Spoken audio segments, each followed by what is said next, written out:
family. I am the youngest and I'm the only girl. And I have a transgender sister who's the one who introduces me to modeling and pageantry world. What is one beautiful word in your local language? And what does it mean? The one beautiful word is, for me, is guapa. You can differentiate guapa in every aspect, in all forms of Cebu. In any forms, beauty, food, and there's diversity. And I'm bringing the whole province of Cebu and also the island and the festive island of Cebu. It's guapa. What is that one learning experience that you had as a child that made so much impact on you? There's only one thing that I could share to you is that the man of my life passed away, whom I can call my father. His peaceful goodbye changed my perspective in life because before I was a girl who is called a happy-go-lucky. But then I learned that we need to value time, especially to our loved ones, family, and friends, and cherish each moment with them because we never know when our time is up. So I think valuing time is very important as a kid. Thank you.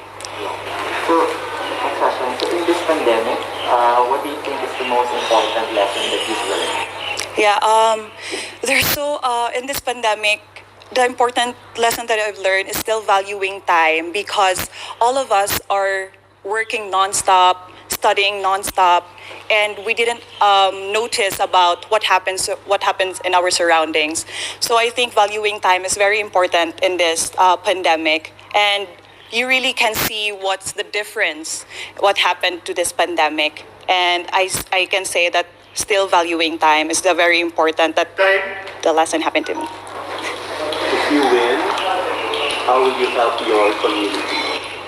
I will help my community by my advocacy because my advocacy is through youth sports and for anti-bullying. And being a Cebuana is a very important to me because as a child I've experienced discriminated and being bullied, and no one was there for me. No one was someone to lean on, someone who can say everything is okay because I am here, because being discriminated does not beat you physically but will corrupt you mentally and emotionally, and I want to share that to my friends. What color do you think symbolizes the phenomenal woman? The color symbolizes phenomenal woman is lavender. For me, I think lavender refreshing to your eyes, and I think that is a phenomenal woman. And it's a lavender for me is a new perspective in life. It's a very optimistic and a very positive, because as a positive person, no matter the things may not turn out the way you expected, we always see the light at the end of the tunnel. And I can say lavender is a nice color.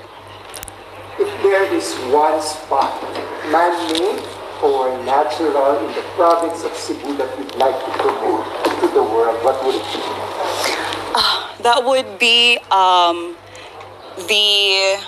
aside from the Kawasan Falls, which is located in Badian, that would be the Buho River, which is located in Aluginsan, Cebu. This may not be very known, but I want to promote it because it's very beautiful in there. And as I experience going there, it's so very peaceful. It's so very, you can meditate there. It's so nice. So I want to promote it. Tara? Thank you. Tara? Let's go. I'll be your tour guide.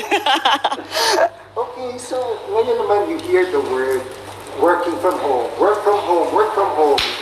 So what do you think are the skills needed to this so-called workplace of the future? I think workplace in the future, in this amidst of pandemic, I think I would really promote online selling, because it's very timely. And I think while promoting online selling in this livelihood could really help other local and support local products. And by supporting this online selling, I think it should also support the internet connectivity here in the Philippines. So I think by that we can have the work. Yeah, I think you're familiar with the hashtag Love Local. Yes. So if you had a choice, which local product do you want to promote and why? I would love to promote the guitars in Cebu province. Because it's already known by international that the Lapu-Lapu city already was the number one in making of the guitars. So I want to promote. And my brother is also a musician. So he had 11 guitars at home. Yes. And then the last question is, what is one thing you think that young people like you should focus on? Ooh. Young people should focus on should aim self-improvement, should think greater self, because it's very important, and that's what I've learned a long ago as I've grown.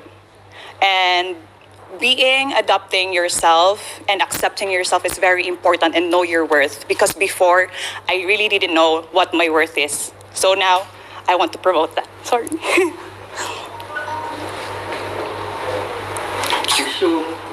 It's okay. So why PA? Wala akong may alcohol kasi ito. sorry. I'm so sorry. Pasakit sa mata. Pasakit sa mata. So why? So, what's your take on But you have to get it. I'm so sorry. Fine.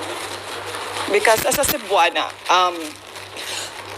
I've experienced a lot of discriminated and bullying, and I didn't know that I have this worth of joining any pageants. And when Leila Lopez won Miss Universe, I really got inspired. So by there, I want to be inspiration to the little April Smiths who look up to me now, because there are some people who really message me that they're inspired by me, and I remember that I was in their footsteps as well before. So I really want to promote that one. Que ondas, muchacho, arriba las manos, caballo.